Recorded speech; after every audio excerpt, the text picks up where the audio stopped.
माणिकराव ठाकरे जी, महेश शर्मा जी, हमारे कैंडिडेट्स केतन पटेल जी, अजीत माला जी, स्टेज पे कांग्रेस पार्टी के वरिष्ठ नेता, हमारे प्यारे कार्यकर्ता, भाइयों और बहनों, प्रेस के हमारे मित्रों, आप सबका यहाँ बहुत बहुत स्वागत। इतनी गर्मी में आप दूर दूर से यहाँ मेरी बात सुनने आए, इसके लिए दिल से आपका धन्यवाद और स्वागत करता हूँ।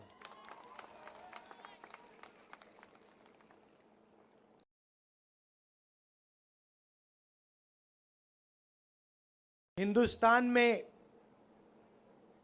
अलग अलग प्रदेश हैं, अलग भाषाएं हैं, अलग इतिहास है, हिस्ट्री है, कल्चर है, और हर जगह का अपना एक प्रकार से एक यूनिक कैरेक्टरिस्टिक होता है। आज हिंदुस्तान के चुनाव में दो विचारधाराओं के बीच लड़ाई हो रही है। एक तरफ कांग्रेस पार्टी जो कहती है कि हर जगह की जो पहचान है, जो कल्चर है, हिस्ट्री है, भाषा है, उसकी रक्षा होनी चाहिए और हर प्रदेश को या हर जगह को उसी जगह के लोग, उनकी तमन्ना, उनके दिल से जगह चला जाए। और बीजेपी कहती है, आरएसएस कहती है नहीं, एक देश, एक भाषा और एक लीडर, यह लड़ाई है। अब आपकी मुसीबत यह है कि यहां पे नरेंद्र मोदी जी ने प्रफुल्ल पटेल जी को राजा जैसे आपके सिर के ऊपर बैठा रखा है। पहले यहां पे इस किले में राजा बैठते होते थे, अब वैसे ही प्रफुल्ल पटेल यहां के एडमिनिस्ट्रेटर नहीं हैं, वो यहां के राजा हैं, राजा, किंग। और राजा को दिल्ली से बैठाया गया है और राजा को कहा गया है कि तुम राजा हो, तुम्हें जो भी करना है तुम कर सकते हो। घर तोड़ने घर तोड़ दो, लोगों को तंग करना है तंग करो, जो भी करना है खुली छूट है, दिल खोल के करो। और प्रफुल्ल पटेल जी यहां के राजा जो मन में आता है वो करते रहते हैं, आप लोगों को तंग करते रहते हैं। अब आप सोच रहे हो कि नहीं भाई, ये तो हमारे साथ हो रहा है सिर्फ, मगर ये पूरे देश में हो रहा है। आप सोचिए, तमिलनाडु में तमिल भाषा का प्रयोग किया जाता है, बंगाल में बंगाली। नरेंद्र मोदी जी कहते हैं एक देश एक भाषा। अब तमिल लोग कह रहे हैं कि भैया एक भाषा कैसे? तमिलनाडु में तमिल बोली जाती है, बंगाल में बंगाली बोली जाती है, गुजरात में गुजराती बोली जाती है, एक भाषा कैसे? एक नेता कैसे? तो यह विचारधारा की लड़ाई है। और अगर हम नींव की बात करें, फाउंडेशन की बात करें, तो फर्क यह है कि हम संविधान की रक्षा कर रहे हैं, कॉन्स्टिट्यूशन की रक्षा कर रहे हैं, और जो हिंदुस्तान को कॉन्स्टिट्यूशन ने, संविधान ने दिया, उसकी रक्षा हम कर रहे हैं। और वो उनका लक्ष्य है कि कॉन्स्टिट्यूशन जो है, संविधान जो है, उसको खत्म किसी ना किसी तरह आरएसएस और बीजेपी के लोग चाहते हैं कि किसी ना किसी तरह इसको खत्म कर दिया जाए। संविधान से क्या क्या निकला मैं आपको बताता हूं। सबसे पहले संविधान कहता है कि हिंदुस्तान के सब लोगों को एक जैसा अधिकार मिलना चाहिए। संविधान आपको वोट देता है, लोकतंत्र देता है। संविधान ने करोड़ों लोगों को आरक्षण दिया, दलितों को, आदिवासियों को, पिछड़े वर्ग को आरक्षण दिया। अब नरेंद्र मोदी जी और आरएसएस क्या चाहते हैं कि जैसे पहले राज हुआ करता था, जैसे यहां पे आपके प्रफुल्ल पटेल हैं, उनका जनता से कुछ लेना देना नहीं ना। आप कुछ भी कह लो, देखो ना, आप कुछ भी कह लो, आप उनके घर जाओ और कहो देखिए हमें यह चाहिए, प्रफुल्ल पटेल जी आपको कहेंगे देखो गेट आउट, मेरे घर से बाहर निकलो, तुम्हारी कोई यहां पे लेना देना नहीं है, मैं यहां का राजा हूं, जनता जो भी चाहे कोई फर्क नहीं पड़ता, मैं यहां का राजा हूं, मैं किंग हूं, मैं जो करना चाहता हूं करूंगा। जो यहां पे आपके प्रफुल्ल पटेल जी कर रहे हैं वो दिल्ली में नरेंद्र मोदी कर रहे हैं, वो एक ही सिस्टम है। अब यहां पे फर्क है कि यहां पे उनको बैठा रखा है और उनका जो है प्रफुल्ल पटेल जी हैं, उनका नरेंद्र मोदी जी जितना कंट्रोल नहीं है। नरेंद्र मोदी जी के पास क्या है मैं बताता हूं आपको। CBI, ED, income tax, police, सारे के सारे जो संस्थाएं हैं, हिंदुस्तान की जो संस्थाएं हैं जो कॉन्स्टिट्यूशन से निकली, इलेक्शन कमीशन हो, जुडिशरी हो, ये सारा का सारा कॉन्स्टिट्यूशन से बाहर निकला। सबसे पहले सब लोगों को एक जैसा अधिकार मिलेगा, उसके बाद लोकतंत्र, अलग अलग इंस्टीट्यूशंस, वो सारे के सारे कॉन्स्टिट्यूशन से बाहर निकले। कॉन्स्टिट्यूशन नींव थी, बीज था, और उसमें से ये चीजें निकली। अब ये लोग चाहते हैं कि इसको नष्ट किया जाए, लोकतंत्र को खत्म किया जाए, ये जो अलग अलग संस्थाएं हैं इनको खत्म किया जाए, और आरएसएस और बीजेपी के राजाओं को देश के राजा बना दिया जाए। अब देखिए, आप मैं आपको बताता हूं, देखो, आप वाइस चांसलर्स की लिस्ट निकालो। हिंदुस्तान की जो शिक्षा का सिस्टम है उसमें आप वाइस चांसलर्स की लिस्ट निकालो। सारे के सारे आरएसएस के आदमी हैं, उनको शिक्षा के बारे में कुछ नहीं मालूम। कर सारों को यूनिवर्सिटीज में सारे आरएसएस के राजा बैठा दिए। तो यह काम किया जा रहा है और इससे नुकसान आपका होगा। आपको तो मालूम है, आपको तो शायद बताने की भी जरूरत नहीं है, क्योंकि आपको मालूम है कि भैया ये प्रफुल्ल पटेल जो राजा बैठा है, जो यहां पे पहले 70 साल 80 साल पहले जो होता था आज हो रहा है। अगर मैं ये देश को समझाने की कोशिश कर रहा हूं कि भैया ये प्रफुल्ल पटेल इन्होंने यहां बैठा रखे हैं, बाकी देश में भी ये यही करने जा रहे हैं। आज आरएसएस के जो चीफ है उनका बयान आता है कि हम रिजर्वेशन के खिलाफ नहीं है। अरे, इन्होंने ही पहले स्टेटमेंट दिया था कि रिजर्वेशन के खिलाफ है। जो भी रिजर्वेशन के खिलाफ है, सारे के सारे इनकी पार्टी में जा रहे हैं।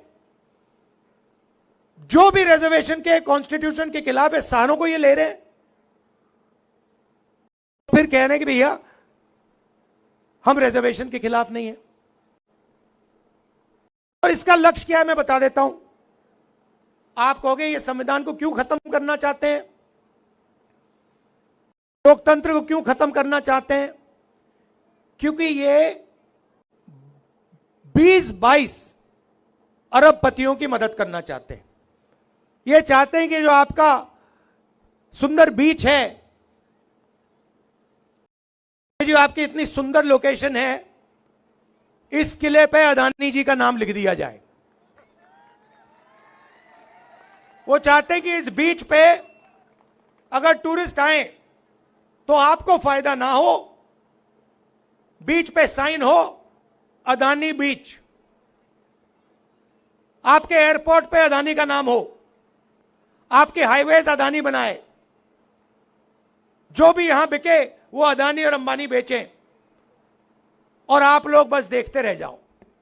और ये इन्होंने पूरे देश में किया है। मैं 2-3 उदाहरण देता हूं आपको। हिंदुस्तान के 22-25 अरबपतियों का नरेंद्र मोदी जी ने 16 लाख करोड़ रुपया माफ किया है। आप जानते हो 16 लाख करोड़ रुपए कितना होता है बेटा? हां, जो लाल शर्ट पहने हो, जानते हो 16 लाख करोड़? हां, तुम जानते हो 16 लाख करोड़ रुपए कितना होता है? जानते हो? हां, तुम्ही से बोल रहा हूं। जानते हो कितना होता है 16 लाख करोड़ रुपया? मैं बताता हूं। 25 साल मनरेगा में जितना भी पैसा लगा, 25 साल अगर आप वो पैसा ले लो, उतना पैसा नरेंद्र मोदी ने 10-15 लोगों का कर्जा माफ किया है। किसानों का कितना माफ किया? 1 रुपया नहीं माफ किया। जो हमारे स्टूडेंट्स हैं, बेरोजगार युवा हैं, उनका कितना कर्जा माफ किया? 1 रुपया नहीं किया। छोटे व्यापारियों को खत्म कर दिया, स्मॉल मीडियम बिजनेस वालों को खत्म कर दिया, नोटबंदी की, गलत जीएसटी लागू की। किसको फायदा हुआ? यहां पे एक आदमी नहीं है जिसको नोटबंदी से फायदा हुआ हो। अदानी, अंबानी।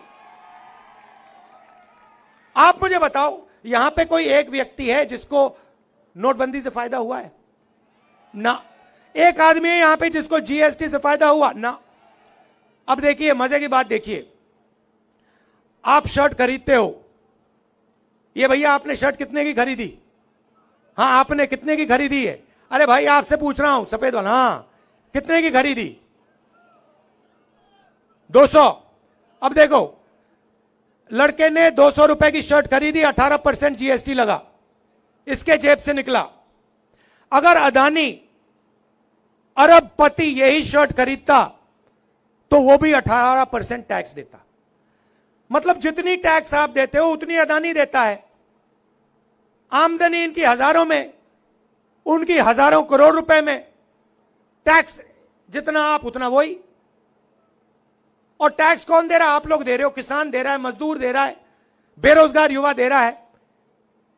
और पैसा कहां जा रहा है? उन्हीं 2-3 लोगों के जेब में। आप जानते हो, उन्हीं के जेब में आपका पैसा जा रहा है। तो हमने निर्णय लिया कि अगर ये बीजेपी के लोग नरेंद्र मोदी 20-25 अरबपति बना सकते हैं, तो कांग्रेस पार्टी करोड़ों लाखपति बना सकती है। तो आप कहोगे भाई ये कैसे हो सकता है? आप कहोगे ये कैसे हो सकता है? मैं बताता हूं आपको, मगर उससे पहले मैं आपको बताता हूं, जैसे ही दिल्ली में हमारी सरकार आएगी तो प्रफुल्ल पटेल को ना हम यहां से आउट करके 2 मिनट में, और जो उसने यहां पूरा का पूरा भ्रष्टाचार किया है ना, जो पूरा भ्रष्टाचार किया है, घर तोड़े हैं, उसका पूरा दादागिरी जो है उसको सीधा टाइट कर देंगे। सबसे पहला वो होगा। उसके बाद हम क्या करेंगे मैं बताऊंगा। आपको खुश करने आया हूं आज मैं यहां, मूड ठीक करने आया हूं। जो मोदी जी ने, अंकल जी ने आपका मूड खराब कर रखा है, वो मैं ठीक करने आया हूं। तो सबसे पहले क्या होगा, हिंदुस्तान के सब गरीब परिवारों की लिस्ट बनाई जाएगी। करोड़ों परिवारों की लिस्ट बनेगी और हर परिवार में से एक महिला का नाम चुना जाएगा। अब आप पूछो क्या होगा? पूछो क्या होगा? मैं बताता हूं। उस महिला के बैंक अकाउंट में साल के 1 लाख रुपए डाल देंगे। हर महीने 8,500 रुपए खटाखट खटाखट 1 तारीख को खटाक खटाक खटाक खटाक। आप जानते हो यहां महिलाएं बैठी हैं, 21वीं सदी में महिला और पुरुष दोनों काम करते हैं, जॉब दोनों करते हैं, मजदूरी दोनों करते हैं। सही करते नहीं करते? ठीक है। अब 8 घंटे दोनों काम करते हैं, दोनों को पैसा मिलता है। 10 घंटा करते हैं, 12 घंटा करते हैं, दोनों को पैसा मिलता है। मिलता नहीं मिलता है? मगर जो महिला घर में काम करती है उसके लिए उसको पैसा क्यों नहीं मिलता? आप 8 घंटा काम करते हो, वो जो बैठी हुई है वो 8 घंटा बाहर करती है, 8 घंटा घर में क्या करती है? 16 घंटा वो काम करती हैं, मगर जो घर में काम करती हैं उसके लिए उनको 1 रुपया नहीं मिलता।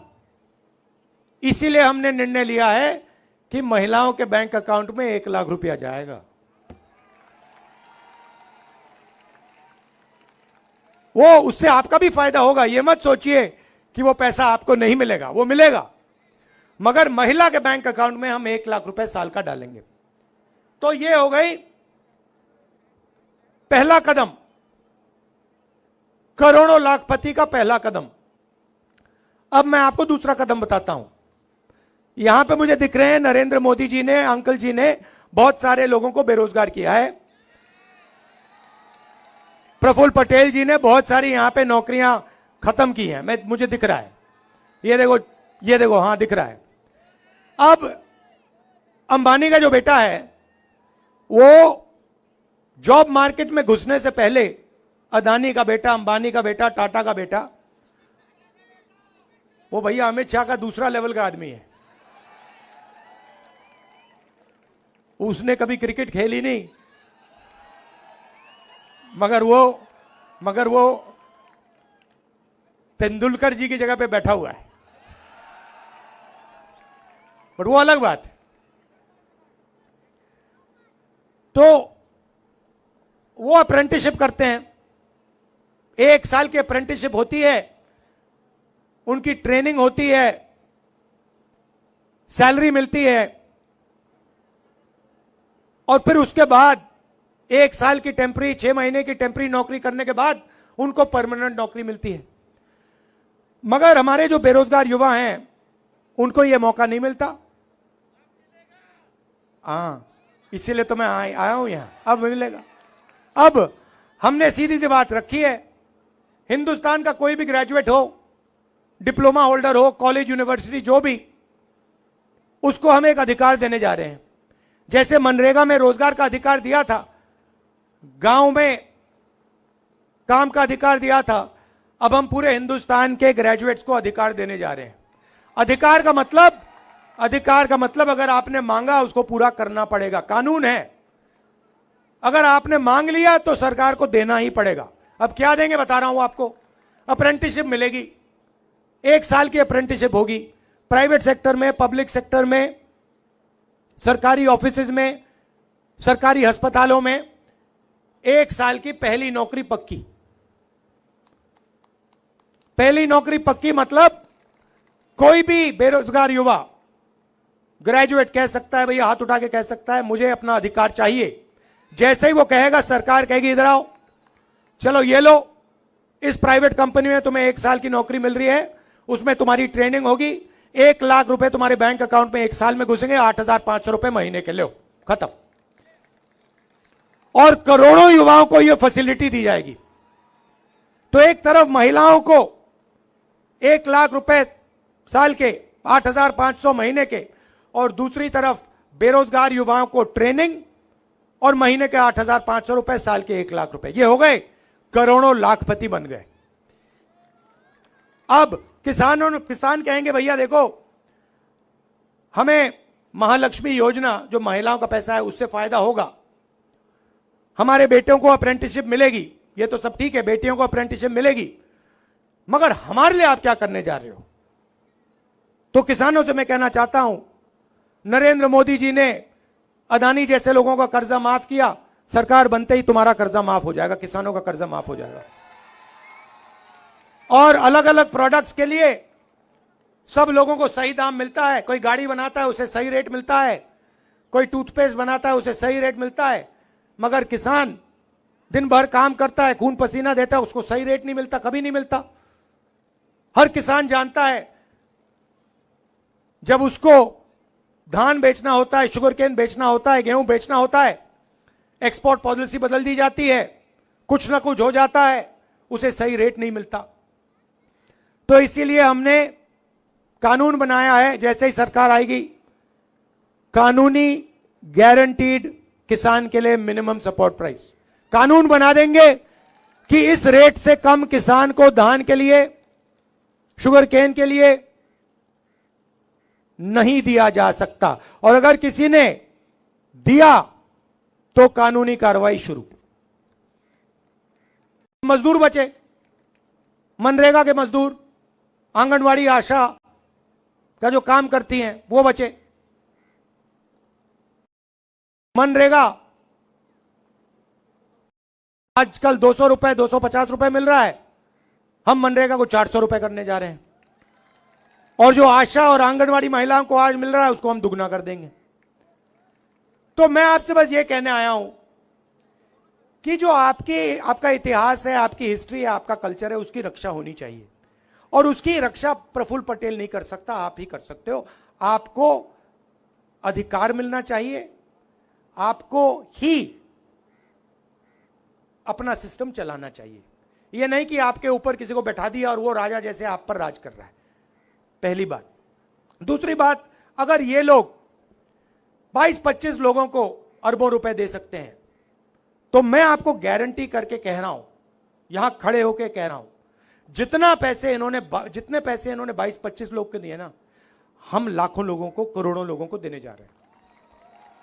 आपने 10 साल 20-25 लोगों का काम किया, अब हम अगले 10 साल जितना पैसा आपने उनको दिया, उतना ही पैसा हम किसानों को, मजदूरों को, गरीबों को, बेरोजगार युवाओं को, माताएं बहनों को देने जा रहे हैं। आप हमारा मैनिफेस्टो पढ़िए, क्रांतिकारी मैनिफेस्टो है। मैंने 5 चीजों के बारे में बोला है, मगर उसमें सब लोगों के लिए हमने कुछ ना कुछ सोच कर दिया है।